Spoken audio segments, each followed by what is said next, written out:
차렷, 경례, 안녕하세요.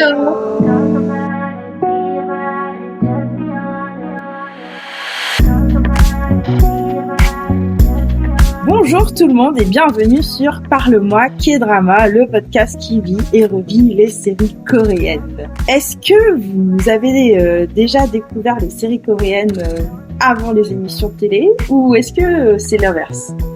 La K-pop et les émissions de TV avant les K-dramas? À moins que ce soit la gastronomie coréenne qui vous ait conquis en premier. Si vous ne parlez pas coréen, comment vous faites pour regarder ou écouter votre contenu? Aujourd'hui, nouvelle émission spéciale qui rejoint donc les événements mettant en lumière les 140 ans d'amitié entre la France et la Corée du Sud. Et pour ce faire, je suis autour de la table avec Elena. Bonjour à tous. Ninon. Salut. Et nous sommes également avec deux invités spéciales qui nous permettent justement de faire le pont entre la France et la Corée du Sud, qui nous permettent de suivre nos programmes préférés en toute tranquillité. Il s'agit donc de deux bénévoles sous-titreuses de Viki, Safi. Bonjour. Bonjour Safi. Et Christine. Hello Christine. Bonjour. Bienvenue dans l'émission. Bienvenue à vous, merci de me rejoindre. Merci. Alors, avant d'entamer donc l'émission, on va en apprendre un peu plus sur vous et sur votre profil, on va dire, de consommatrice de K-content. Du coup, Safi, est-ce que tu peux nous en dire un peu plus sur toi, nous dire quelques mots pour que nos auditeurs puissent te situer? Oui, donc bonjour, je m'appelle Safi. J'ai été éditrice pour Viki dans le passé. Et là, actuellement, je travaille en tant que journaliste honoraire pour le COSIS, qui est le service coréen de la culture et de l'information. Et sinon aussi, je fais un peu de montage vidéo et je travaille aussi dans la relation client. Voilà. Et est-ce que COSIS, c'est également Korea.net? Parce qu'il me semblait que tu travailles aussi pour Korea.net. Exactement. C'est pareil. Oui, c'est ça. C'est justement la plateforme, c'est Korea.net et l'employeur, on va dire entre guillemets. Voilà, c'est le COSIS. C'est bien ça. Excellent. Et donc, effectivement, si on va aujourd'hui sur Korea.net, il y a des articles qui ont été écrits. Exactement. Par tes soins, par ta victime. Merci beaucoup, Safi. Et Christine, effectivement. Est-ce que tu peux nous dire quelques mots sur toi pour te présenter aux auditeurs? Bien, bonjour. Je m'appelle Christine. J'ai 63 ans. Je suis éditrice sur Viki. Sous-titreuse. Maintenant, on dit éditrice. Je pratique la manupuncture coréenne, donc c'est mon travail principal, que j'ai appris à Séoul, d'ailleurs. Et donc c'est l'acupuncture sur les mains, c'est une méthode typiquement coréenne.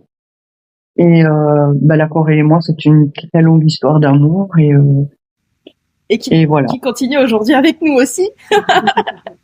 Oui, tout à fait. Excellent. Merci beaucoup pour vos introductions. Et on ne saurait compléter donc ces introductions sans la question habituelle à nos invités, qui est est-ce que vous vous souvenez du titre de votre première série coréenne? Christine, est-ce que tu t'en souviens? Oui. C'était quoi? Le tout premier, comme je suis une passionnée de l'histoire de la Corée, mon tout premier drama était un K-drama historique, My Country, The New Age. Jamais vu. Avec Woo Do-hwan. Je pense que je connais de nom. Ouais, je l'ai jamais vu, en revanche. Le magnifique Woo Do-hwan. C'est un très beau drama. C'est le premier K-drama que j'ai vu et non pas le premier K-drama que j'ai sous-titré. Mais du coup, qu'est-ce qui racontait un peu ce drama? My Country? Oui. En fait, c'est l'histoire de deux amis, un riche et un pauvre, comme souvent, il y a toujours un écart. Et l'un avait été, entre guillemets, adopté par les parents du plus riche, qui est Woo Do-hwan. Et puis, la Corée va être envahie une fois de plus. Et ils vont partir en guerre, mais dans des camps opposés. Donc ils ont été élevés en frères, mais à partir d'un moment, ils vont être séparés par cette guerre et ils vont devoir s'affronter. Et voilà, c'est très prenant et ça a été très très bien tourné, comme beaucoup de séries et de films coréens. Et c'est très triste. Je vais pas dévoiler la fin pour ceux qui ne l'auraient jamais vu, ce qui m'étonnerait parce que c'est quand même un grand classique. Et Je l'ai pas vu, moi. non, Moi, non. c'est vrai. Franchement, je vous le conseille. Allez le voir parce que Mais c'est dans ma liste depuis un petit moment, mais comme beaucoup de séries, je pense. ah oui, non, c'est une très belle histoire sur fond d'amitié, de fratrie et de guerre évidemment et de loyauté. Et puis voilà, que va-t-il leur arriver au final? Ouais, non, mais c'est vrai qu'en plus, les deux acteurs principaux, c'est des acteurs que j'apprécie beaucoup. Je me rappelle que du nom de l'autre acteur, mais j'ai cherché, donc c'est Yang Se-jong, qui joue dans Steel 17, je sais pas si c'est série que vous Ça me avez parle, ouais, Steel 17. vu. Il s'appelle Sejong quand même, très drôle. C'est vrai. Je sais pas si c'est fait exprès, mais ça fait penser au roi Sejong. Ouais. Très bien, ben merci beaucoup Christine pour du coup peut-être qu'Elena maintenant tu vas peut-être reconsidérer et voir remonter la série Oui. dans ma liste, Oui. peut-être, oui, effectivement. Et toi Safi, te souviens-tu de ta première série coréenne? Oui, moi pour ma part, c'était l'adaptation de City Hunter. Je sais pas si vous connaissez Nicky Larson. Avec le si ça cher vous dit Et quelque Mino. chose. Exactement. Voilà, j'ai regardé. Ah oui. Oui. Bah, tout comme Ninon, c'était aussi mon premier et j'ai vraiment apprécié. En plus, je l'ai vraiment découvert en plein milieu parce qu'il était en diffusion sur la chaîne Arirang. Ah là là. Du coup, Ah là, ça fait remonter des voilà. souvenirs. j'ai vraiment découvert ce drama au plein milieu et j'ai continué. Et comme de base, j'aime beaucoup tout ce qui est drama d'enquête, de thriller, etc. Bah, c'était parfait. Ça rentre tout pile dans ce type de drame. Bah, justement, du coup, si je comprends bien, au travers de ces premiers K-dramas. Oui. Non, mais j'allais juste dire que peut-être ton style, donc ça a l'air effectivement d'être des dramas un peu en mode enquête, peut-être vengeance aussi, qui sait. Oui. Oui. Et j'ai l'impression que Christine, ce sera plus des sagas, quoi. Ouais, les séries historiques. Des séries historiques. Historique et émission culinaire aussi. Ah, ok. ah, est-ce que du coup, t'as regardé la série qui lie les deux, Bon Appétit, Your Majesty? Non, moi par contre j'ai traduit rencontre, viande et rencontre. Oh, et Meat c'est and historique aussi? Meat and meat. Meet Non, and c'est Meet. c'est une émission du coup, je pense. C'est drôle le nom. Et c'était sur les différentes viandes coréennes et ce que les Coréens apprécient énormément, c'est le bœuf. Mais en fait, il y avait, on a appris énormément sur la qualité de l'élevage des bœufs coréens, qui Ok. en termes de qualité équivaut au bœuf de Kobe Ah oui, Ah. c'est vrai qu'on en a japonais. souvent. Et alors ils ont du très haut de gamme dans la viande de bœuf. Donc D'accord. bon voilà. Alors il y avait du mukbang aussi. Voilà, Ah oui. il y avait une youtubeuse Soyoung qui fait du mukbang. Après ça, aussi, c'est qui était plutôt là, donc, pour des émissions que t'aimes bien. J'ai l'impression que là, c'est ce plus sont des émissions que j'ai sous-titrées. Oui. Ça, Oui, qu'elle a j'ai fait les D'accord. sous-titres français du premier au dernier épisode. Oui. Trop bien. D'accord. Bien, eh bien, merci beaucoup pour cette intro. Je pense qu'on approfondira tout à l'heure donc la partie Vicky. Ah, zut. Mais avant, Non, c'est pas pas de souci. C'est super intéressant. avant de continuer, je voulais vous raconter d'abord une petite histoire. Oh, Une petite histoire, mais vraiment toute petite. il y a longtemps. En fait, longtemps. c'est l'histoire de deux copines d'enfance, d'accord? C'était une amitié qui a commencé vers un 4 juin, comme ça. Et les deux amies se sont jurées vraiment de tout partager ensemble que ce soit sur des questions de science, des questions de technologie, des questions de... Enfin, même pour se protéger. Je vois où tu veux en venir, mais c'est un petit peu réécrire l'histoire, ma chère, quand même. Je ne réécris pas l'histoire. C'est vraiment deux copines. Donc elles se sont vraiment promis jurées, genre le petit doigt, voilà, de partager ensemble donc tout ce qui est donc ce que j'ai dit tout à l'heure et aussi de se protéger l'un l'autre en cas d'attaque d'éventuels ennemis. Est-ce que ça serait pas un 4 juin 1886 par hasard? Oui, c'était un 4 juin 1886. Est-ce que c'est pas très romantisé comme histoire parce que eh ben parce que pour moi la réalité elle était un petit peu différente. C'était pas un 4 juin déjà. Bah, c'était un 4 juin. Et c'était pas très égalitaire aussi non plus. Ceci dit, quoi qu'il en soit, à la sortie de cette promesse jurée, promis, j'ai envie de rajouter craché. Pinky Promise. Pinky Promise. Bah, elles ont réussi en tout cas à tenir leur promesse jusqu'à aujourd'hui. Et oui, les filles, les deux amies en question sont bien la France et la Corée du Sud. Oh.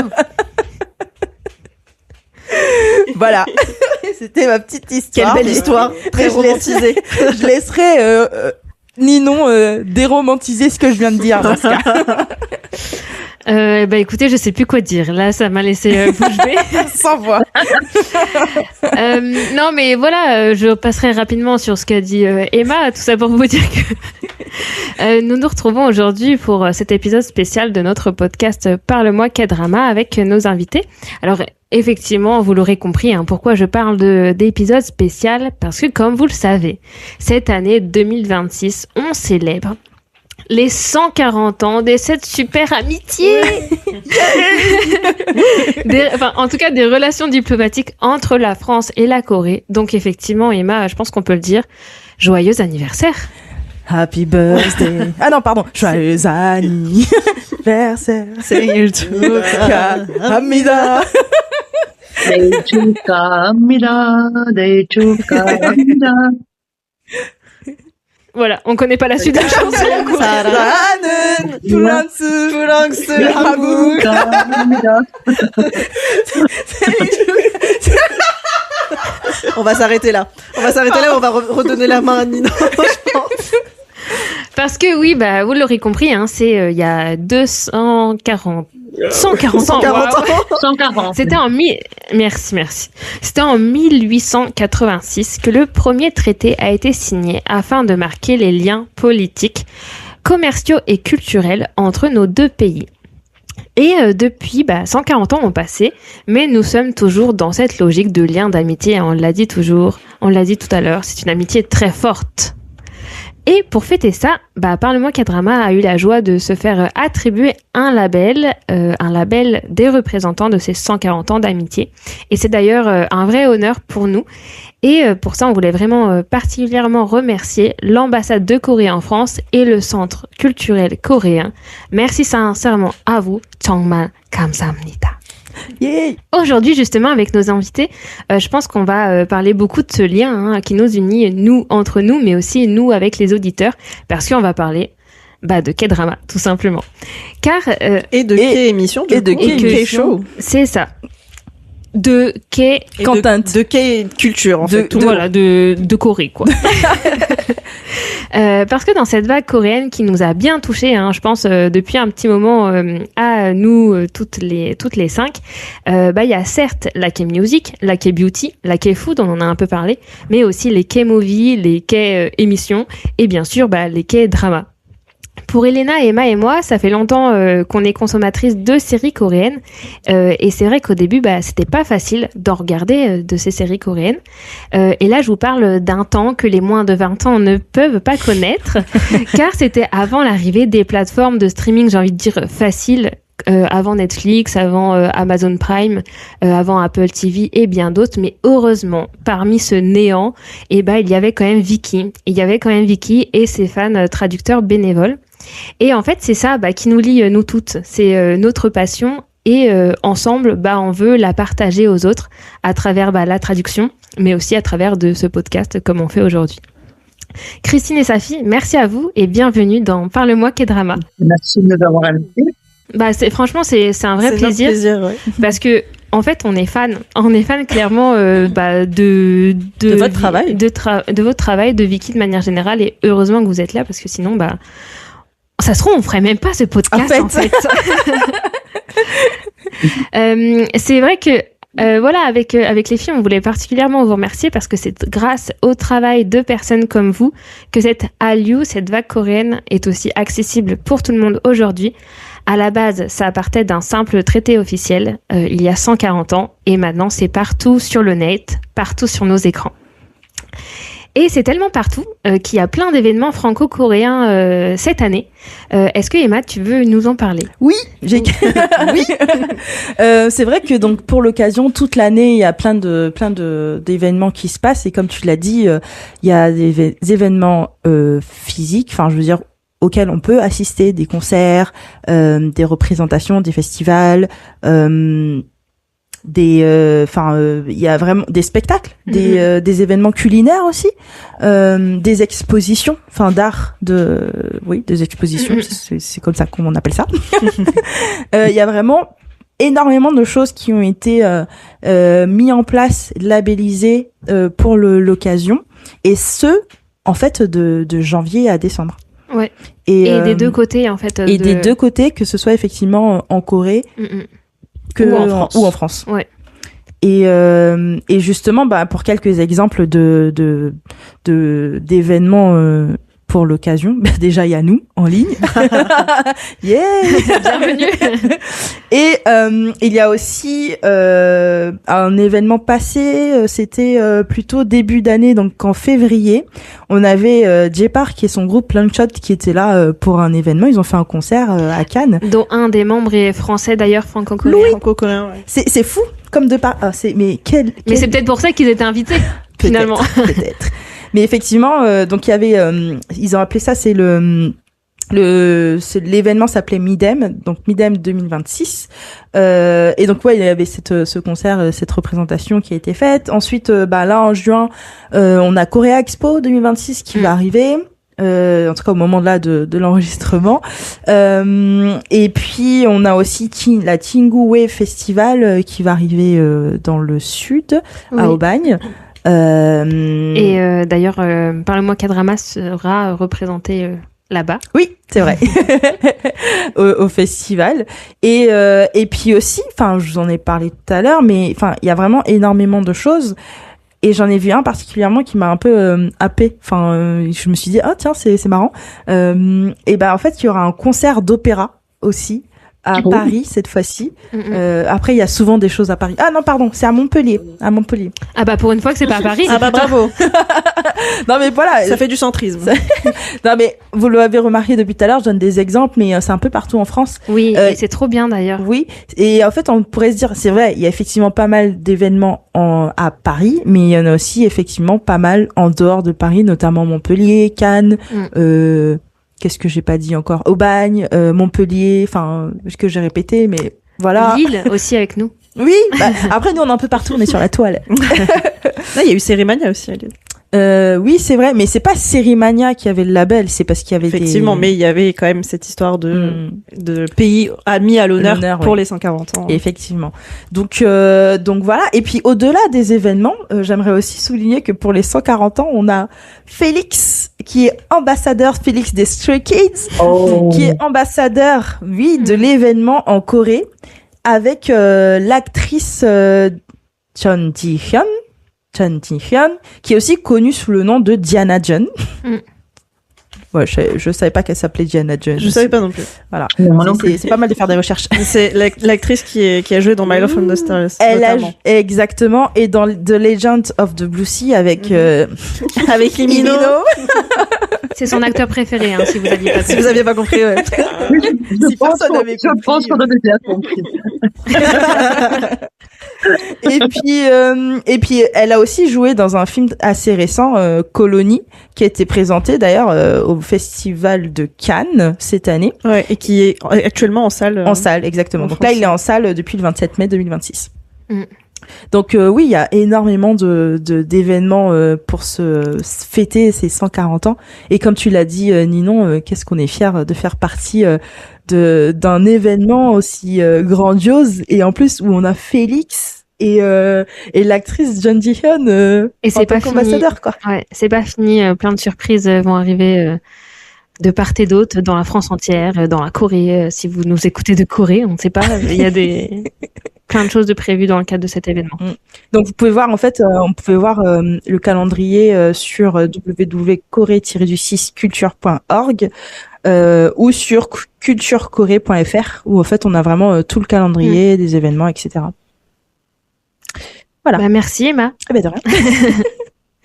Et si après tout ça, on n'essayait pas d'en découvrir un peu plus sur nos invités justement qui sont là dans le cadre de cet événement avec nous sur les 140 ans. Tout à fait. Mais oui, allons-y. Alors, évidemment, on voulait aussi parler de Vicky, entre autres, mais même après, même au-delà, hein, mais on va dire que ce qui va driver un peu notre discussion, c'est Vicky. Donc, on se rappelle, Vicky, c'est quand même donc la plateforme de streaming qui nous permet, en tout cas, moi, ça a été la première plateforme légale. Sur laquelle je me suis rendue en toute légalité pour regarder des séries coréennes. Non, comment elle s'appelait il y avait une plateforme où on regardait les séries, mais les épisodes étaient coupés en 12 fois. Mon Dieu. Mais c'était légal, hein. Drama Passion. Drama Passion. Mais c'était légal, mais c'est juste que c'était gratuit, mais c'est juste qu'il fallait regarder l'épisode coupé en 10 fois. T'avais des pubs, non? Je crois que t'avais des pubs, oui. Je me souviens pas. Énormément de pubs. Oui. Fallait bien se payer quelque part, c'était gratuit, donc. Oui. Donc oui, voilà, Vicky est arrivée un peu comme un sauveur. Elle nous proposait donc des séries, d'ailleurs pas que coréennes, hein, des séries chinoises, thaïlandaises, etc. C'est l'Asie en général. Hein. Et c'est une plateforme asiatique, donc ça regroupe tous les pays d'Asie en fait, de l'Est. Et en fait, ça a été lancé en 2007 d'ailleurs. Ça remonte. Hein. Alors ça a été ça a été créé en 2007, mais ça a été lancé légalement, enfin la plateforme au grand public en 2010. Eh ben, si je dis pas de bêtises, dites-moi, hein, mais c'est ce que j'ai vu en tout cas comme information. Je découvre. Je te fais confiance. Et parmi les fondateurs, donc évidemment il y a des Coréens, mais il y a aussi un Singapourien qui a lancé cette grande entreprise aujourd'hui qui est Vicky. Et aujourd'hui, enfin même si ils ont pas mal bougé, enfin ils sont aujourd'hui basés donc à Singapour. Ouais. Mais en fait, tu travailles avec eux? Ah non, mais j'ai fait mes recherches aussi, tu te doutes bien. J'ai ma partie après. Bon, du coup, je vais pas trop en dire, alors si tu... Ah bah non, vas-y. Ah non, ok, d'accord. Mais j'avais fini de toute façon. Donc, et donc sur cette plateforme, il se fait que effectivement, pour ceux qui ne savaient pas, mais ça j'en doute fortement, si vous nous écoutez, vous avez sûrement sur Vicky aussi. Mais donc sur cette plateforme, on a des sous-titres proposés en français. Mais sachez que donc ces sous-titres proposés en français sont faits par des bénévoles, donc qui ne sont pas payés. C'est le principe d'être bénévole. Après, je pense que c'est aussi, en plus de ça, je pense que à la base, si on est bénévole, c'est parce qu'on a une passion pour quelque chose, et donc c'est des bénévoles certes qui ne sont pas payés, mais c'est des passionnés aussi avant toute chose. C'est pas des gens qui sont contraints de le faire. Oui, bien sûr. Mais ce serait pas d'ailleurs le slogan de Vicky, par les fans pour les fans? Oui. C'est pas ça leur slogan? Ah, on va Ça a peut-être changé depuis, mais oui, à la base, c'était un peu ça, oui. C'est ok. Bon effectivement, ce qui fait sens. Et par contre, enfin, je sais pas si c'est vraiment une info utile, mais ils ont été rachetés par Rakuten depuis les années 2013, ouais. Bon, ça change pas grand-chose, nous, à notre vie, mais... Je pense qu'en termes de dimension, ça a peut-être pris une autre ampleur. Envergure. Même si j'avoue que j'ai pas beaucoup compris le rapprochement avec Rakuten, parce que Rakuten, c'est une plateforme un peu comme Cdiscount, non? Ils vendent un peu de tout, et un peu comme Amazon. Oui, mais c'est juste commercial, en fait. Ça ne change rien à la plateforme. Oui. En fait, c'est juste un changement de nom de société, c'est une histoire d'impôt, etc. Donc, il n'y a pas il y a juste une stratégie financière derrière. Ben, par contre, ce qui ne change pas, c'est donc le fait que ce soit bénévole. Voilà. Et justement, on va en parler. On va en parler. Question, Safi, je pense que si j'ai bien compris, toi, c'est plutôt les émissions que tu éditais, si j'emploie le bon mot. C'est plutôt les émissions que tu éditais. Est-ce que tu peux nous en parler un peu plus? Enfin, déjà, comment ça a commencé cette histoire entre toi et Vicky? Et oui. Voilà. Et voilà. Dis-nous tout. Dis-nous tout, on est tout dessus. Alors, oui, personnellement, j'ai commencé un peu comme Emma, comme ce qu'elle racontait, ma première plateforme légale au lycée. C'est un peu le même principe, c'est-à-dire que en fait, j'étais à l'époque dans un lycée qui proposait le coréen LV3. Et j'ai pu rencontrer pas mal de personnes qui étaient aussi passionnées par la K-pop, par les K-dramas. Et donc par recommandation, c'était vraiment oh regarde, il y a tel drama qui est sorti, faut trop que tu le regardes, il est sur Viki. Et donc voilà, j'ai commencé à consommer le site de Viki. Et à un moment, je suis tombée sur un drama que j'aimais vraiment bien. Mais en fait malheureusement il y avait le Viki Pass et à l'époque le porte-monnaie n'était pas rentable, on va dire ça comme ça. Et donc je voyais qu'il y avait deux solutions, soit je mettais la main à la pâte et voilà, je payais main dans le porte-monnaie, voilà. Ou sinon je pouvais traduire pour pouvoir accéder à l'ensemble des K-dramas. Donc bon, le choix a été vite fait. Tu as donc choisi la version, voilà, c'est ça, la version gratuite. Alors, la version effectivement où tu ne payes pas, mais quand même la version plus engageante, j'ai envie de dire. Donc c'est quand même force à toi quoi. Enfin, t'as quand même eu du courage. Oui. Non mais t'as quand même eu du courage de te lancer là-dedans à l'époque, donc ça c'est cool. C'est clair. Mais oui, voilà. Donc après j'ai commencé du coup sur certains projets. Je sais pas si ça continue de la même façon, donc je vais vraiment poser la question à Christine qui a l'air de traduire encore ces temps-ci. Mais à l'époque, en tout cas, il y avait une partie du site dans lesquels vous pouviez avoir les différents projets auxquels vous pouviez vous pouviez cliquer sur les vignettes et ensuite vous aviez accès aux informations comme qui étaient les modérateurs, qui étaient un peu les sortes d'admins, on va dire, de justement du groupe après de travail. Et vous aviez un admin comme ça appelé modérateur sur chaque langue, un admin anglais, un admin français par exemple. Et si on souhaitait traduire, en fait, il fallait contacter ces personnes-là pour ensuite demander à traduire. Voilà, après on était validé ou non, et après en termes de façon de travailler, c'était vraiment ça dépendait vraiment des personnes en fait, à quel point le modérateur était organisé ou pas. Si le modérateur était bien organisé, on avait une structure assez stable, où par exemple si je prends le projet de Joan Day, où j'avais pu, donc Joan Day c'était des vlogs d'une youtubeuse qui était coréano-américaine, et donc elle essayait de renouer un peu avec la Corée, et elle faisait des voyages un peu entre la Corée et les États-Unis, et elle expliquait les différences en gros entre les deux pays. Et donc j'avais pu traduire, faire les sous-titres en tout cas pour la partie française, et aussi un petit peu pour la partie anglaise.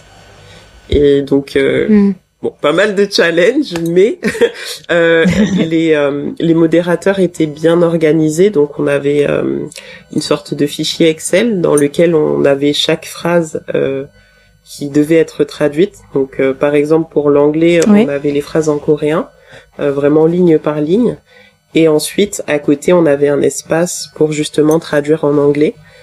Ensuite, on avait des sortes de meetings. C'était souvent en fin de semaine, genre plutôt en samedi. Et en fait, pendant ces meetings-là, on discutait un peu de comment est-ce que la traduction, en fait, on revoyait un petit peu comment les gens avaient traduit, et à partir de ça, en fait, on voyait si c'était assez cohérent. Est-ce que la personne qui parle en continu, vu que c'était surtout Joanne qui parlait le plus, comme c'était son blog, est-ce que c'est assez cohérent? Est-ce qu'elle parle toujours de la même façon? Par exemple, est-ce qu'elle s'adresse avec, de la même façon aux gens? Est-ce qu'elle les voit? Est-ce qu'elle les tutoie? Est-ce qu'elle tutoie? Est-ce qu'elle vous voit? Ouais. Là, cette étape-là, c'était pour harmoniser entre les différentes personnes qui traduisaient, c'était ça? Ok. Et c'est drôle parce que je fais le parallèle forcément avec ma profession. Parce que pour faire très rapidement, je travaille dans le domaine de l'audiovisuel, dans une boîte qui fait des sous-titres et du doublage et de la voice-over, et en fait, je me rends compte que ces bonnes pratiques entre guillemets, elles sont appliquées vraiment, que ce soit, alors j'allais dire dans le domaine professionnel parce que c'est le métier de certaines personnes, mais comme du coup dans du côté des bénévoles chez Viki, et ce qui est en fait tu te rends compte que c'est rassurant parce que tu te dis en fait c'est que les choses sont bien faites, c'est bien organisé, c'est-à-dire que c'est effectivement là, c'est ce que Safi nous raconte, c'est une des étapes cruciales quand tu fais de la traduction, c'est que quand tu travailles avec plusieurs auteurs, il est nécessaire de faire ce genre de réunion, d'échange, pour s'assurer qu'effectivement il y ait de la cohérence du début à la fin, surtout quand on est sur des séries, quoi. Que de l'épisode 1 à l'épisode 12, si un spectateur il regarde ça, il se dit pas c'est bizarre là, elle parle comme ça, et puis en fait dans l'épisode 3 elle parle comme ça, puis dans le 4 ça change, et en fait ça perd l'auditeur, et forcément mais donc c'est super intéressant de... Et je sais pas si t'en as parlé et que j'ai peut-être pas pris l'information, mais Safi, t'es chez Viki en tant que traductrice depuis quelle année? Ça remonte, hein. Je pense que ça date depuis 2017 à peu près. Ok, ça marche. Presque 10 ans du coup. Mais du coup maintenant. Non. Mais tu disais que maintenant tu. Ouais. Non. Ça fait plus trop ça. Maintenant tu fais plus trop ça maintenant. C'est ça. J'ai vraiment traduit beaucoup à partir de 2017 jusqu'au Covid. Et après, les responsabilités d'adulte. Par contre. Et puis là, il a fallu ramener de l'argent à la maison parce que ça ne paye pas, malheureusement. Après, ce qui est intéressant, Safi, tu le dis, mais tout à l'heure, Christine t'en a parlé aussi. Moi, je savais pas que sur Viki, il y avait aussi des émissions ou des vlogs. Je pensais que c'était que des séries. Donc, c'est intéressant. Je pense que si tu suis un créateur, tu peux le suivre directement sur Viki. C'est cool. Ouais. Donc là, les quelques émissions, est-ce que tu avais des exemples d'émissions Attends, déjà, je me dis, donc pour bien résumer, pour bien comprendre ce que tu as dit, en gros, pour chaque émission aussi, donc d'abord, les modérateurs, ça passe plutôt par la langue, mais ensuite aussi avec les justement les émissions ou les séries, ça vous modérez aussi par projet, on va dire, et en gros faut lever sa main quand t'es intrigué ou que t'as envie de faire un projet en particulier, et là seulement on vous assigne donc des portions, on va dire, de textes, ou c'est vous qui les choisissez, même les textes, etc. Ça va vraiment dépendre du type de modérateur. Il y a des modérateurs qui préfèrent que ce soit un peu plus facile à gérer, et donc on assigne directement à quelqu'un tu fais telle partie de tel épisode, et sinon on peut aussi avoir d'autres modérateurs qui sont un peu plus tu peux faire telle partie, il faut juste que tu le signales avant, comme ça il y a pas il y a pas un double effort entre guillemets. Oui, il y a pas conflit. Oui, bien sûr. Et tout à l'heure, tu disais que tu traduisais à la fois en français mais aussi en anglais. Et quand tu traduis en anglais, tu traduis directement du coréen. T'as appris le coréen du coup en LV3, c'est ça? Oui. Waouh, trop bien. Ah, tu faisais des traductions directement du coréen aussi. Oui. J'avais l'impression que c'était rare, en faisant mes petites recherches, j'avais l'impression que c'était rare, en fait, d'avoir directement les traductions depuis le coréen. Mais en fait, peut-être que finalement, avec les émissions, c'est peut-être différent. J'avoue que peut-être que c'est différent pour les dramas, je sais pas du tout. Mais en tout cas, pour les émissions, je dirais que ça dépend du type. Là, comme c'était une émission pas trop connue, avec des épisodes un peu chill, je pense que c'est pour ça que ça a passé. Ouais. Maintenant, si on était sur, je pense, un format qui était plus attractif pour le public, à ce moment-là, je pense que ce serait un peu différent. Oui, et la quantité de dialogue aussi, je pense que impact aussi dans un vlog, c'est peut-être pas la même chose que dans un dialogue entre deux personnages dans une série, en tout cas, peut-être. Je sais pas trop. Tu as raison, non, t'inquiète pas. Est-ce que tu avais des exemples d'émissions en particulier sur lesquelles t'as travaillé? Oui. Par exemple, Simply K-pop, c'était une sorte d'émission musicale, un peu comme le Music Bank, etc. Et ça, c'était un peu compliqué à traduire. C'était compliqué. Pourquoi? Parce que en fait, on devait aussi traduire les lyriques des musiques. Et en fait, il fallait garder un peu ce côté poétique, entre guillemets. C'était un challenge. C'est vrai que c'est une particularité, de Viki, parce que je remarque que enfin, les musiques sont dans les séries aussi, mais elles sont systématiquement traduites. Alors que sur Netflix, c'est pas du tout le cas. Sur les autres plateformes, c'est pas du tout le cas. Sur Netflix, des fois, on te met parle en allemand. et vraiment, débrouille-toi avec, en fait. Ok, merci beaucoup, Safi. Donc Christine, toi par contre effectivement tu sous-titres, tu édites encore aujourd'hui. Tu as commencé quand toi le sous-titrage sur Viki? J'ai commencé en tant que sous-titreuse en 2019. Okay. Et je n'ai plus arrêté depuis. Ah oui. Puis je suis passée modérateur. Ah oui. Puis modérateur éditeur. Maintenant je fais les trois. Waouh. Triple casquette. Ah oui. Oui, mais on peut travailler sur 5 projets en même temps. D'accord. Donc, bon, je suis très sélective dans les projets que j'accepte ou ceux que je choisis pour proposer mes services. Quoique maintenant, c'est de moins en moins parce que avec les années, en fait, on finit par se connaître. On sait qui traduit quoi. Et je n'ai plus tellement à chercher. Oui. On me dit, tiens, il y a tel K-drama, est-ce que ça t'intéresse? J'aimerais bien t'avoir dans l'équipe. Ou bon, ça fonctionne un peu comme ça au fil des ans. Et ce qui se passe maintenant depuis 1 an et demi, voire 2 ans, c'est que ce sont des robots qui traduisent automatiquement. Donc les K-dramas arrivent sur la plateforme, traduits dans la langue. Donc moi pour ma part c'est coréen, anglais et français.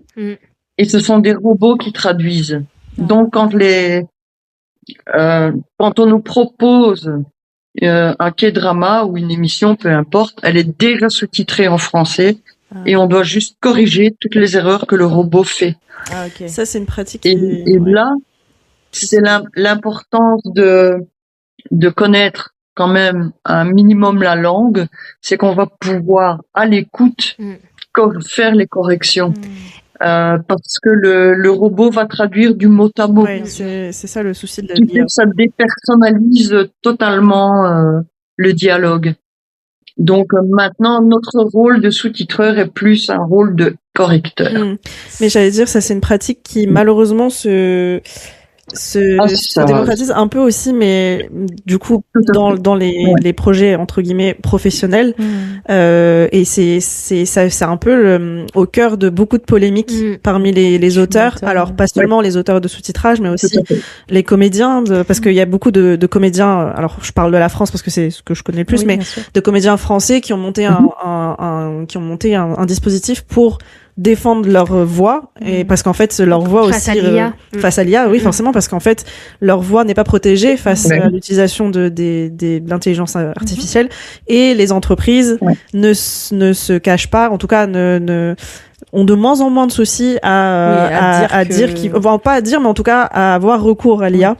Et c'est vrai que c'est malheureusement ça prend de l'ampleur de plus en plus ces dernières années, et les auteurs qui malheureusement vivent de ça, parce que là évidemment on parle de Viki avec des auteurs bénévoles qui ne touchent pas d'argent, mais des personnes vivent de ce métier-là, et on leur demande de moins en moins de travailler sur l'écriture des sous-titres, mais sur la correction, sauf que il faut savoir que la correction ils le payent 3 fois moins cher que de créer des sous-titres. C'est bien sûr. Donc c'est un souci qui se... Et Christine, tu disais d'où l'importance d'utiliser l'oreille pour comprendre les subtilités de la langue. Toi, tu parles t'as appris un peu le coréen alors? J'ai cru comprendre que t'étais déjà partie en Corée. J'ai appris le coréen, mais c'était pour apprendre mon métier. Donc, c'était le coréen médical et technique. D'accord, ouais. Donc, je suis un peu désavantagée par rapport à un vocabulaire de tous les jours. Sauf je vais si c'est dire. une série médicale, ce que j'allais dire. Mais voilà. Mais bon, voilà. Donc, mais je m'en sors. Mais je comprends mieux et je ne l'écris mieux que je ne le parle, en fait. Bien. Et je suppose aussi qu'avec l'habitude, comme toutes les deux, ça fait plusieurs années que vous traduisez, je suppose que Oui. voilà, c'est pas forcément facile pour ta première série que tu traduis, mais avec le temps, il y a peut-être des formulations, peut-être des tics de langage, je sais pas trop, qui reviennent de série en série et que après Tout à fait. évidemment t'adaptes, mais c'est plus automatique en tout cas. Moi, je vais plus faire attention à leur humour. Ouais. Parce qu'ils ont un humour particulier, ils ont une subtilité de langage qu'on ne connaît pas chez nous. Ouais, c'est vrai. Et la difficulté est d'essayer de bien faire passer l'esprit comique. Je vais prendre l'exemple, je pense que c'était dans la série Mouse Oui. avec Lee Lee Seung-ki. Oui. Ouais. Et en fait, il y a 2 policiers qui vont perquisitionner chez lui, fouiller son appartement, sa petite maison. Et puis, donc c'est très sérieux, il y a une ambiance assez lourde, parce qu'on s'attend à ce qu'ils surgissent, qu'ils poignardent quelqu'un, enfin on sait pas, c'est un suspense très prenant. Oui. Et puis à un moment, un des policiers sort une phrase du type c'est toujours le chat le plus silencieux qui atteint la cuisinière. Ah, traduit mot à mot, c'est vrai que pour les Français, ça n'a aucun sens, du coup. Et alors, traduit mot à mot, ça ne veut absolument rien dire. Donc, donc il faut, voilà, un peu jongler avec notre vocabulaire et le leur, et leur trait d'humour pour essayer de mieux faire passer. Donc parfois, ça demande de réfléchir un peu, et puis c'est drôle en fait, parce qu'on se rend compte de la différence parce que qu'il y a en plus de ça, c'est entre la Corée et nous en fait. C'est l'humour et mais quand on les connaît bien, quand on les côtoie, ils ont énormément d'humour et au final, on arrive quand même à bien traduire. oui, et en plus, je pense que c'est pas évident parce que l'humour, les idiomes, un peu comme t'en as parlé ici, c'est très culturel. Donc, Oui, si tout à fait. t'as pas forcément les références culturelles, ça doit pas être facile du tout. Hein. Et c'est pour ça d'ailleurs que voilà, c'est ça. Dans le milieu, d'ailleurs, beaucoup d'auteurs disent qu'ils ne traduisent pas, mais qu'ils adaptent, parce que en fait, oui, c'est ça, c'est s'adapter à la culture de la langue dans laquelle tu vas traduire. Et je trouve que c'est beau parce que c'est pas traduit du mot à mot en fait. Oui. Traduire du mot à mot, on voit ce que ça donne, parce que traduire du mot à mot, c'est ce que font les machines au final. Et on voit que ça ne marche pas, beaucoup. Et c'est pas très beau. C'est comme disait Safi tout à l'heure. Faut garder un peu de. Alors tu parlais de chansons, de poétisme, de poétique, de poésie. Merci. C'est garder l'ambiance aussi de la scène. Et ça, je suppose que même tu le vois avec les images, la tête. Enfin, je pense notamment à l'ironie. Ça doit pas être effectivement Enfin, faut bien le tourner, quoi. Ouais. C'est un grand travail, je pense. Mais d'ailleurs, il y a un sketch très célèbre en Corée quand on demande c'est un policier qui arrête 2 personnes et puis il demande à l'un comment tu t'appelles.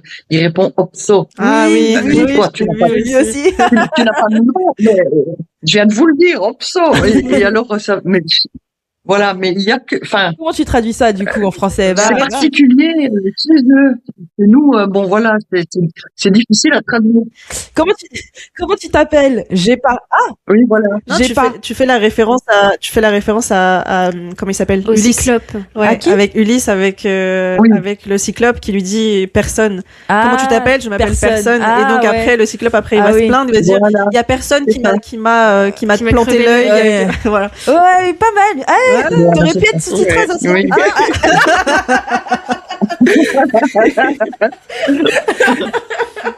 Si les managers d'Elena nous entendent. Ah, j'avais juste une question pour Christine. Est-ce que, comme à l'époque, le travail de sous-titreur est déconnecté du travail de segmenteur, ou est-ce que maintenant, en tant qu'éditrice, vous devez aussi... En fait, je fais les deux. Hein. D'accord. Donc, j'ai passé les tests à la NASA. Alors, faudrait expliquer ça doit être une private joke, mais en tout cas, elle est très drôle parce que s'il existe un endroit qui ressemble à la NASA pour passer des examens. Oui. Et donc je sais faire les segments aussi, mais c'est un monde à part. Hein. C'est totalement différent, c'est très technique. Mais c'est quoi les segments? C'est du repérage? C'est technique, c'est du repérage, c'est millimétré, etc. Mais j'aime bien aussi. Mais bon, moi ce que je préfère, c'est vraiment les sous-titres. C'est l'aspect créatif plutôt que l'aspect technique. Ouais. Oui, voilà.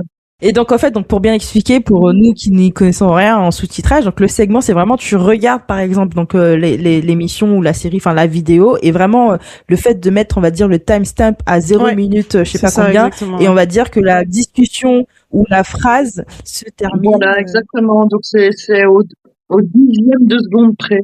Ouais. Donc il n'y a pas de sous-titres. Hein. Nous on crée l'espace. Donc on a les dialogues originaux. Oui. Donc bon, moi, c'est uniquement coréen. Donc, il faut connaître la langue pour savoir à quel moment la phrase est terminée. Parce que ils vont faire une phrase et puis ils vont rajouter aïe. Cri de souffrance. Cri de souffrance. Alors, on le connaît tout. Excellent. Et si on ne le perçoit pas, en fait, quand on va couper le segment trop tôt. Ce qui fait que le sous-titreur, quand il va mettre son texte, le aigo ou aïchincha, va être coupé. Alors ça décale toute la série. Donc il faut vraiment... j'avais testé ça avec une série chinoise, donc pour la segmentation, hein, pas pour le sous-titrage. Et en fait, ne connaissant pas la langue, je loupais des fractions de segments parce qu'ils rajoutaient des sons qui, moi, ne me parlaient absolument pas. Donc, voilà. Le sous-titre et le segment, c'est deux mondes totalement différents. Et je trouve ça passionnant vraiment. Enfin, je ne cesserai de le répéter. Mais non, mais parce que oui, je suis je me sens à l'aise. Je me sens à l'aise parce qu'effectivement, je me rends compte que qu'en fait, c'est hyper bien organisé. Alors évidemment, d'un point de vue extérieur, en tant que téléspectateur, nous on voit que l'aspect, on sait que c'est fait par des bénévoles, etc. Mais on n'a pas les backstage. Moi, je pensais que naïvement, c'était la même personne qui faisait tout. Et non, et c'est ça qui est passionnant parce que tu dis, ça veut dire que je suppose, vous me dites les filles si je dis n'importe quoi, mais quand vous arrivez chez Viki, vous devez avoir un espèce de bouclette d'accueil et il doit vous dire bon bah voilà, on propose tel service, il y a tel poste. En tout cas, pas des postes, mais en tout cas, tel partie. Enfin, je sais pas comment expliquer ça, mais c'est quel projet, tel. Non, mais en termes de mission, de profil, mission, voilà, telle mission. Et en fait, c'est fait de manière très très professionnelle. Oui. Après, du coup, je suppose dans la limite du possible quand c'est bénévole, mais c'est exactement la même chose que ce que je vois dans mon entreprise, c'est-à-dire que nous, on a des détecteurs. Des repéreurs, on a des sous-titreurs, enfin c'est exactement de la même manière, c'est-à-dire c'est les gens avec qui je travaille tous les jours. En fait il se passe la même chose chez Viki et donc c'est ça qui est super intéressant pour moi quoi. Mais en vrai c'est quand même super enrichissant pour vous finalement. Oui aussi. Ah, oui. Et chacun son rôle et c'est vrai que bon on va prendre l'exemple d'un K-drama, on peut être 10 à traduire le même K-drama. Donc on a des parties différentes, donc une telle va choisir la première partie, moi je vais faire la deuxième. Donc pour un épisode, il peut y avoir 6 parties différentes. Ouais.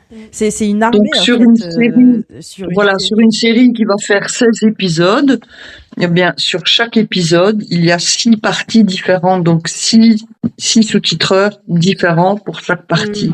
Et c'est là qu'il faut faire très attention et qu'il faut un modérateur pointilleux qui va bien donner les informations, que ces personnes-là, quand elles sont ensemble, se tutoient, mais quand elles sont dans le bureau d'à côté, se vouvoient. Ouais. Parce que le patron est là. Et en fait, voilà. Et c'est à ça qu'il faut faire attention. Et moi, ce qui m'agace un peu, c'est quand je relis et puis que je dis, bon sang, elle a mis tu. Alors que c'était vous. Mais moi, à ce niveau-là, je peux pas intervenir. Ah. C'est au modérateur à vérifier et puis à l'éditeur à revérifier derrière avant de publier.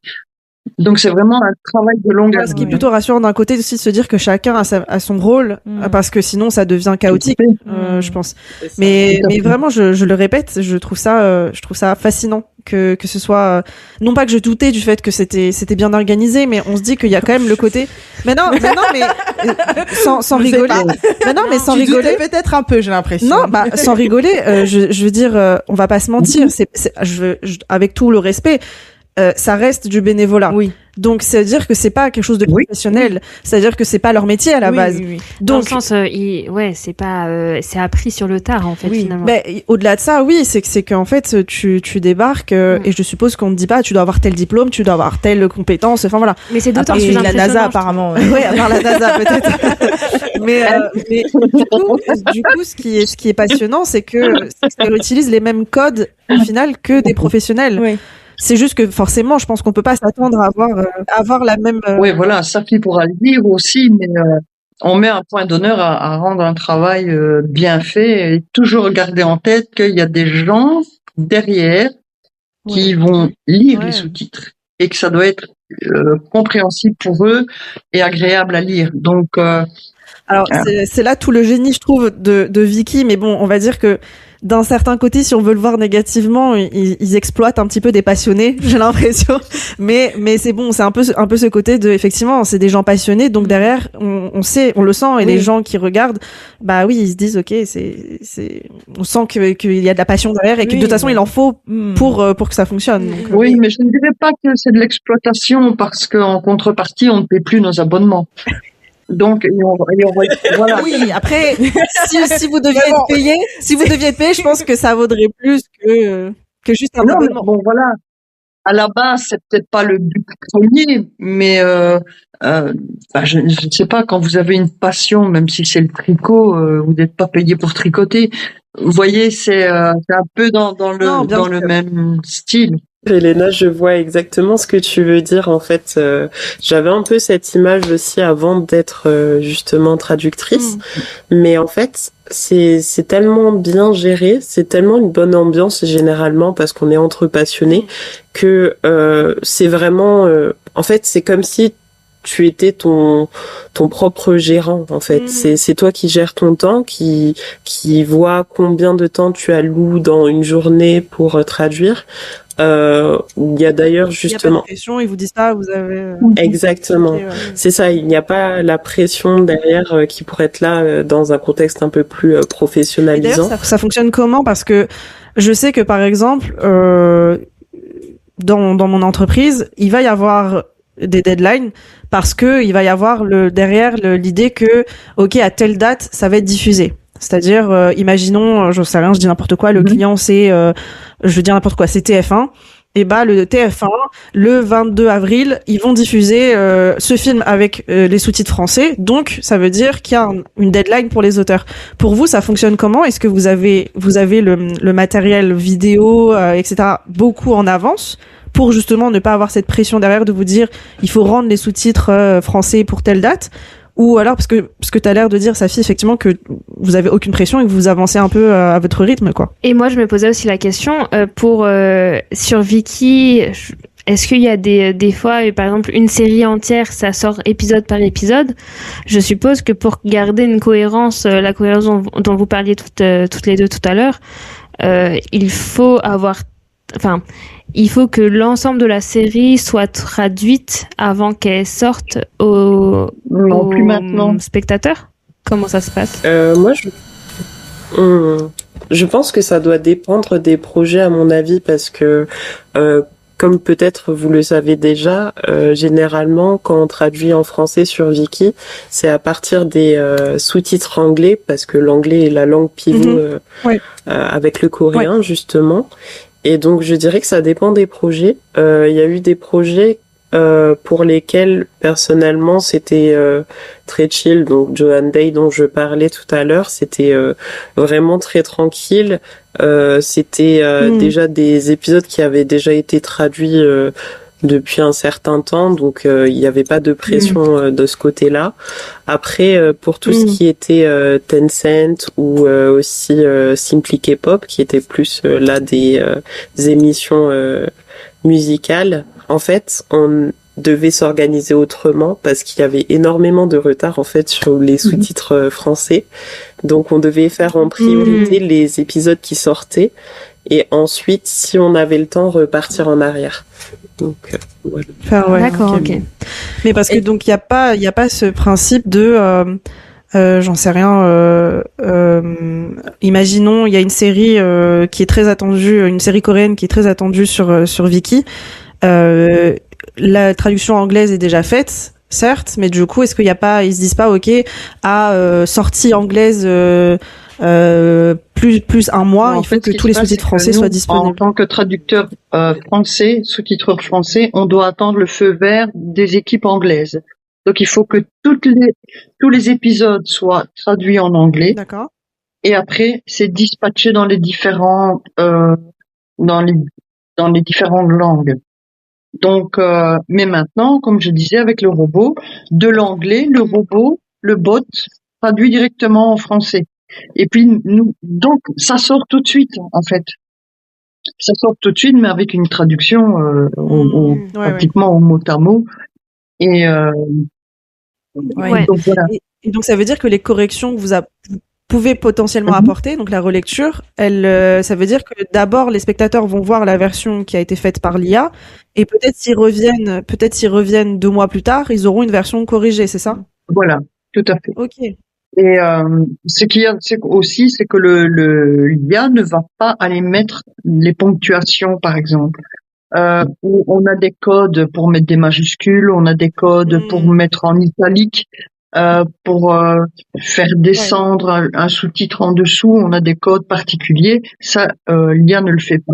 Donc ça, c'est à nous à gérer ça.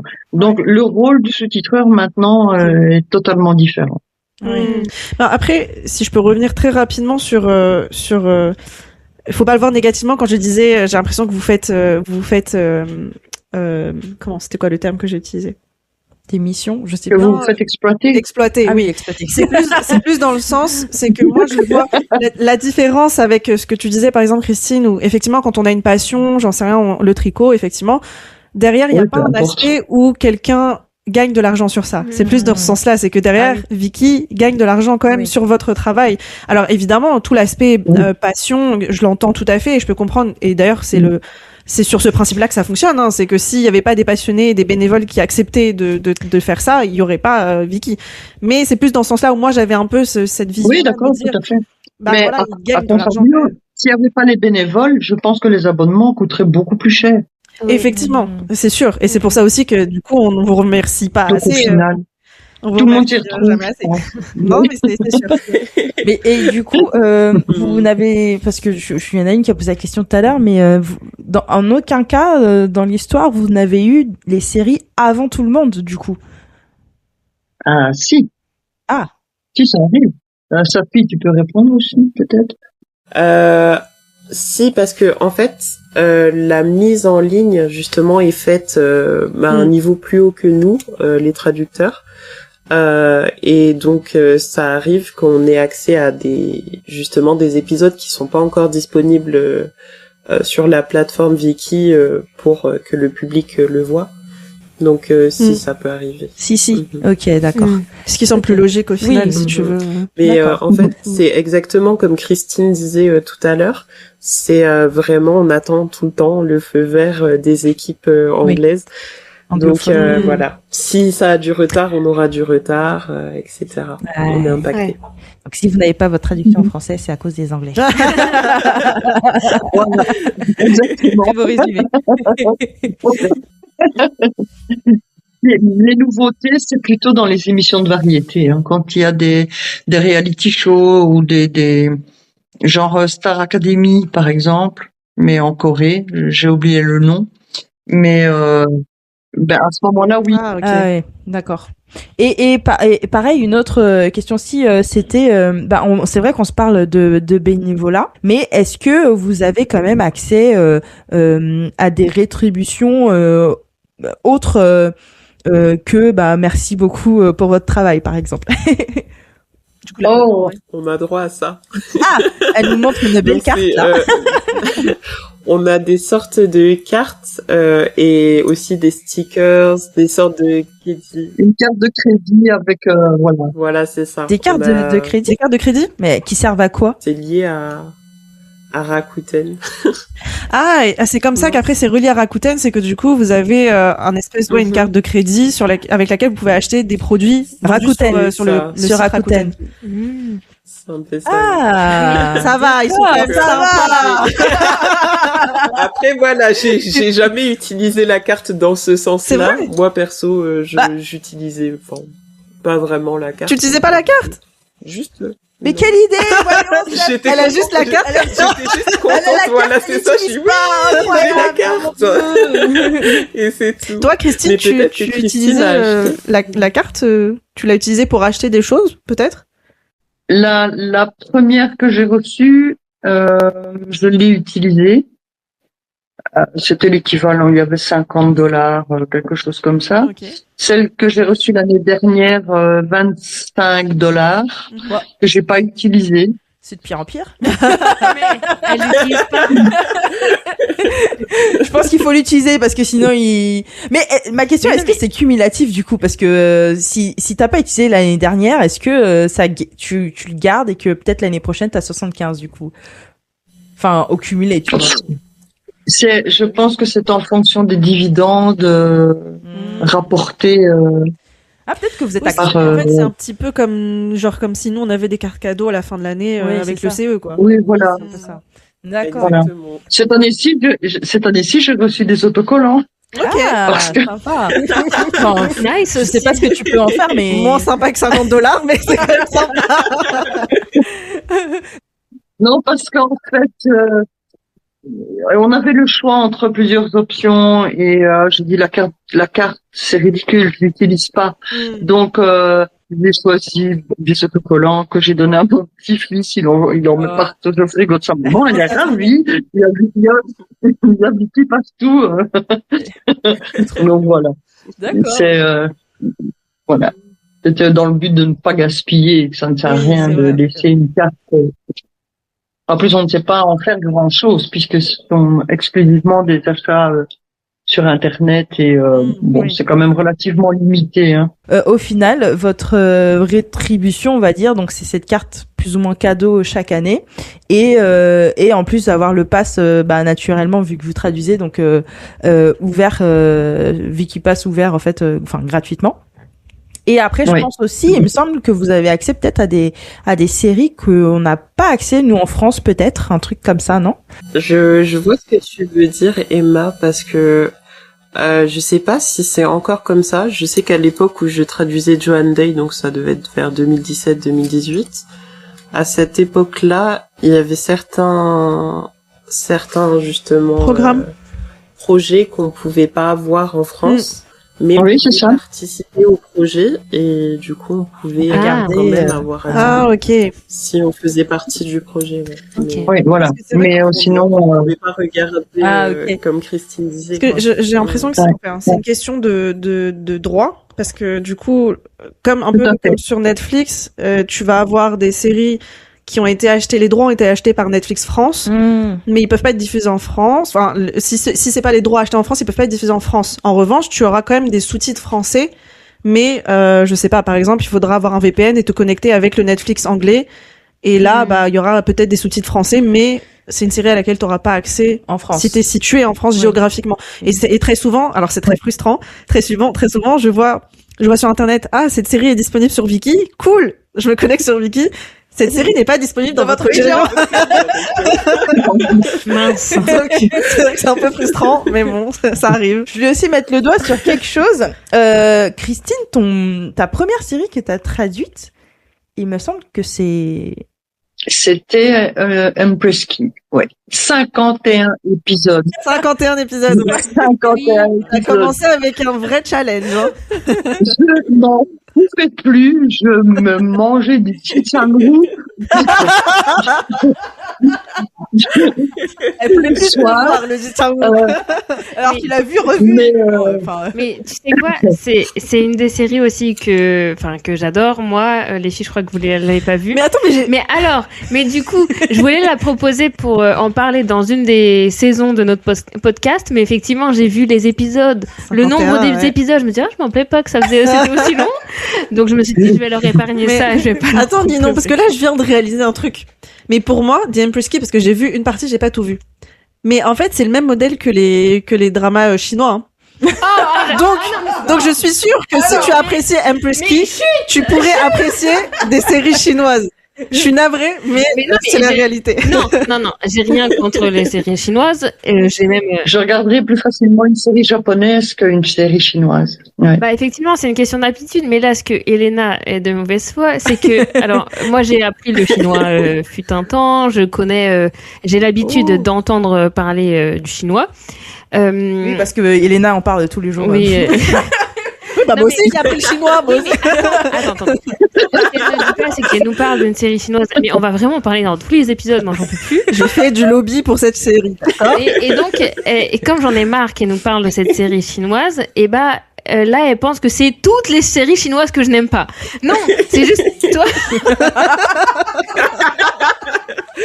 Non, j'ai un problème avec Elena. Non, Voilà. mais, Si vous voulez savoir, la série s'appelle Pursuit of Justice. Ah, Safi connaît. Safi, tu connais? non, Sophie n'en parle pas. Oui, je l'ai dans ma liste. Tu l'as vu? Ah, il faut que tu le vois. Non, c'est dans ma liste. Il faut que tu le vois. Je n'en parlerai jamais assez. On coupe. On me l'a beaucoup recommandé, en Parce vrai. qu'il est incroyable. Je devrais- Vraiment, c'est, bon, je n'en dirai pas plus. On s'en parle plus tard, si tu veux. Ah oui, Excellent. Pardon, je m'arrête là. Aïe. Mais Bon, oui, et- sur un gros projet sur lequel tu as commencé, Christine. oui. 51 épisodes, Oui. bravo. Hein. Ouais, Et surtout ouais. que tu disais, donc effectivement, t'es plus dans les dramas, les séries Historique. mais c'est vrai que Ouais. c'est Ouais. pas évident parce que même en termes de vocabulaire, c'est quand même quelque Ouais. chose qui est assez challengeant, c'est différent de la manière de parler moderne entre guillemets. Donc ça a dû être un sacré challenge de commencer par. Mais c'est ça qui me plaît, en fait. Ok. C'est que le phrasé est différent et je vais systématiquement me rendre compte si un événement ne correspond pas à l'époque, Oui. par exemple. Ou alors que le nom d'un roi ne correspond pas à l'époque qui est donnée ou qui a été écrite. Ouais. Donc à ce moment-là, je contacte l'éditrice ou le gestionnaire de chaîne et je dis bon là, il y a une erreur historique. Si c'est un truc fantastique, si c'est historique et fantastique, évidemment, comme avec Lee Sung-ki dans je sais plus là quand il volait là, enfin, je sais plus comment ça s'appelle.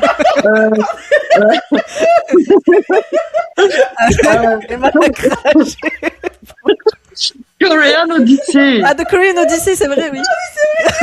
Oui, il volait. Je pense qu'Emma, elle est fatiguée. Là, je vais pas faire de rectification parce que c'est une série moitié historique, moitié fantastique. Donc là, il n'y a pas de. Ouais. Je pense que les gens sont un peu plus laxistes sur les incohérences, ouais. Mais quand c'est vraiment historique, que ça relate des faits réels, Oui. ben je vais relever les erreurs, par exemple, et les erreurs de date ou de nom. Par exemple, le nom à telle époque, c'est pas possible, c'était ce roi-là, puisqu'il est né 22 ans plus tard. Donc c'est pas possible. Donc à ce moment-là, je vais faire les rectifications. Donc c'est plus que sous-titreuse à ce Ouais, c'est niveau-là. tout un travail de recherche, ouais. Correctrice de date. Là, tu parles quand il y a des erreurs sur les sous-titres anglais ou dans la série originale? Les deux. Ah oui, Ah, d'accord. elle corrige les scénaristes aussi. Monsieur. Allez. Parce qu'à l'écoute, ils vont parler d'un roi. On va dire Yonson, en 1514. Et automatiquement, je dirais Yonson, non. C'était 22 ans plus tard. Il était pas né. Donc c'est pas possible qu'il ait participé à cette guerre-là, vu que il est né 22 ans plus tard. Donc à ce moment-là, il faut rectifier. Ça peut être juste une erreur au niveau de la traduction anglaise, ou parce que ben voilà, eux ils traduisent plus ou moins ce qu'ils comprennent. Ils n'ont pas cette connexion avec l'histoire. J'ai étudié l'histoire de Corée avant que ça s'appelle la Corée, donc avant les 3 royaumes. Ouais. Ok, ouais. Ah oui. Trop bien. Et donc on me l'a fait pas à moi. Ah oui. Attention à vous. J'adore. J'aurais eu besoin de Christine pendant mes cours. Vraiment. Et c'est vrai que le temps passe et donc tu es toujours éditrice, Christine. Oui, et même tout à fait. récemment, tu as aussi sous-titré Le Barbier du village. Ah, mais Je suis en train de le faire. oui, j'en ai entendu parler de cette émission. Oui, c'est avec Oui, notre gentil, avec Pat Bogom, Pat Bogom. qui a Et... Oui. il y a l'acteur de la traque dans le sang. qui a passé son certificat pour être coiffeur. Ouais, c'est fou, Et en vrai. puis voilà, ils ont ouvert un salon de coiffure et ils coupent les cheveux dans un Ouais, village. de papy, mamie, je trouve ça trop mignon. Et Des enfants voilà. aussi. Et voilà, il y a des enfants, il y a un peu de tout, c'est très convivial. Maintenant, je peux pas trop en parler vu que c'est en cours, Oui. donc Secret. je peux pas divulguer puisque là on est seulement en train de faire les traductions. Quoi. Ouais. Ouais, c'est vrai que les extraits que j'ai vus, à mon avis, c'était soit Mais c'est une chouette série. c'était le Mm. comment issu de la version diffusée en Corée, Ouais. soit c'était peut-être Ouais. je sais pas, oui, la version anglaise, j'en sais rien. Mais c'est vrai que j'ai vu quelques extraits passer sur Instagram et ça a l'air vraiment très chaleureux comme émission. En même temps, par Bogom, quoi. Enfin. Non, mais au-delà, le concept, Forcément. le concept est chaleureux parce qu'en fait, si je comprends bien, tu me dis, Christine, évidemment, tu peux pas en révéler trop, mais ils sont dans un village reculé, un petit peu. Ils sont pas, voilà, dans une grande ville. Oui. Donc, Oui, voilà. avec En plus, des- c'est l'hiver, donc il fait froid, il Ouais, neige. voilà. Et donc, ça enfin, crée quelque chose vraiment de très cosy, très chaleureux, j'ai l'impression. Donc, peut-être. Voilà, et puis ils font connaissance avec les villageois qui sont assez réticents parce que ils vivent reculés de tout. Oui. Il y a plus de 20 ans qu'il n'y a plus de coiffeurs dans ce village. Waouh. Ils ne vivent que de la récolte des pêches, Ok. Ah ouais. Mais c'est pratiquement bon, parce que du tous. coup, Donc, je me dis, si je la regarde, je saurais que ça aurait été traduit par Christine. Donc, C'est ça. petit clin d'œil. voilà. Merci. Entre autres, hein, je ne suis pas la seule. On est 6 sur ce projet. Ouais. Ah, mais je te connais que toi, donc. On est À chaque fois qu'elle c'est Christine, Christine, c'est Christine. Eh bien, merci beaucoup, Christine et sa fille. Franchement, Mais de rien. on a appris pas mal aujourd'hui sur Vicky, le fonctionnement et comme l'a dit Elena ou Ninon, enfin, je crois que c'était Ninon, mais franchement, merci pour le travail accompli, sachant qu'en plus c'est bénévole et que vous le faites assez par passion. Je pense que toute la France ou tous les francophones, à minima francophones, j'ai envie de dire, devraient vous disent merci au travers de notre voix aujourd'hui. Voilà, c'est ce que j'ai décidé. Mais je pense qu'on pense un peu effectivement tous pareil. C'est un énorme travail et que merci beaucoup et merci infiniment. Je pense qu'on ne vous l'a pas encore dit, mais aujourd'hui on vous le dit. Oui. C'est un vrai plaisir. On le fait vraiment avec Merci plaisir. à vous de regarder. Ah bah nous ça va être plaisir qu'on regarde. Juste dernière question du coup qui va peut-être ouvrir la partie suivante ou pas. Mais c'était vraiment très mignon. Je trouve les petits groupes de traducteurs sur Viki qui ont un nom assez particulier et en général en rapport avec la série. Bah après pour les émissions j'en regarde pas trop donc je sais pas si c'est pareil pour les émissions. Mais je me demande d'où c'est venu, pourquoi, comment, how, enfin genre comment vous vous mettez d'accord sur un nom de quoi c'est c'est quoi un peu la genèse en fait de ça? On vote, on fait chacun fait une proposition et puis on vote pour ce qui nous parle le plus et puis voilà, parfois c'est de l'humour, parfois On est d'accord, c'est une petite tradition que vous avez en fait chez Vicky, c'est ça? Oui, voilà, c'est ça. Et c'est que, bon, voilà, c'est juste pour donner un nom à l'équipe, Ouais, ça crée des liens. à l'équipe de traduction. Voilà, ce n'est que ça. Donc, ici, on est la team des villageois. Voilà, tout simplement. Trop mignon.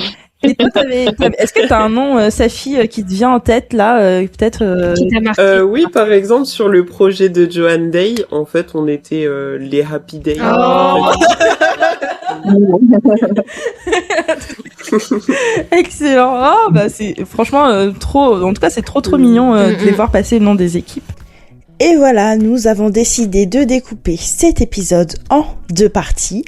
On arrête ici cette plongée dans les coulisses de Vicky et on continue la discussion tout de suite après avec nos invités dans une 2e partie d'épisode publiée ce même jour.